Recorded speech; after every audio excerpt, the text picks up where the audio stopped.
Welcome to the deep dive.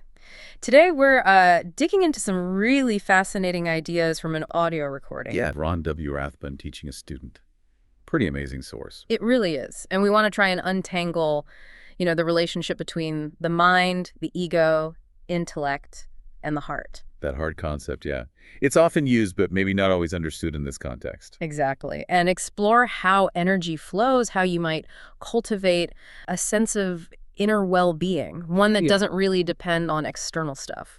Right, so the big tension seems to be this difference between living from the head versus, well, living from the heart. Okay, so let's get into it. What's the first big takeaway from Rathbun here? Well, right off the bat, he makes this pretty strong claim. He says the ego and the intellect, they don't really have a connection to the heart. No connection, so not working together. And when he talks about the heart, he's not just talking physiologically, the organ. He means it more like the center of our emotional life force.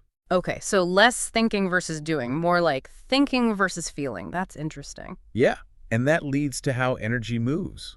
This is pretty cool. Go on. He suggests the brainstem, the brain, they primarily take in energy, but the heart gives out energy through emotion. Gives out energy through emotion. Okay, where does that emotional energy come from then? From the spirit, he says.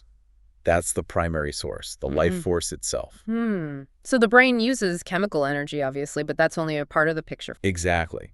Think about it. Sometimes when you're really stuck in your head, overthinking, doesn't it feel draining? Totally. Yeah, absolutely. Like you're just spinning your wheels. Right. And that connects to this other idea he brings up, living in action-reaction mode. Always trying to fix things on the outside to feel better inside. Precisely. Getting caught in that loop, constantly chasing the next thing, the next validation. To feel okay can be exhausting. It sounds like. So what's the alternative then? Well, this is where it gets really intriguing. He mentioned something called the greater Kelee. Greater Kelee? Okay, what's that about? A kind of deeper inner feeling, like a source of well-being that's already inside us. Not something you have to go out and get. Exactly.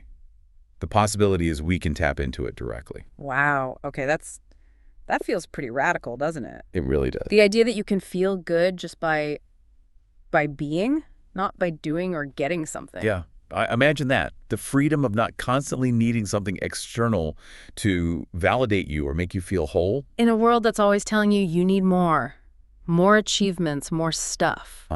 It's about finding that inner sufficiency. Inner sufficiency. I like that. And he links this directly to, that human desire for a meaningful life. So meaning isn't found out there. Not primarily.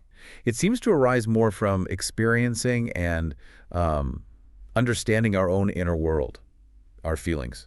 Okay, so practicalities. How do we actually start connecting with this inner feeling, this heart energy? He mentioned something called Kelee meditation. Kelee meditation. Yeah, as a way to sort of realize these concepts for yourself and, importantly, to actually cultivate those positive feelings from within. So like a practice for turning attention inward. Focusing on that emotional core he talks about. Okay. So if we boil it all down, what's the core message from Rathbun here?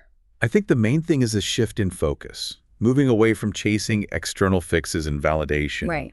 And learning instead to recognize and sort of nurture that inner source, that wellspring of feeling and emotion tied to the spirit, the heart. It's a powerful shift in perspective, really makes you think. Definitely. So here's something for you, the listener, to consider. How might really understanding this internal energy flow, the heart giving, how might that change how you approach your daily life, your sense of well-being? Yeah, maybe just pausing for a bit of inner reflection.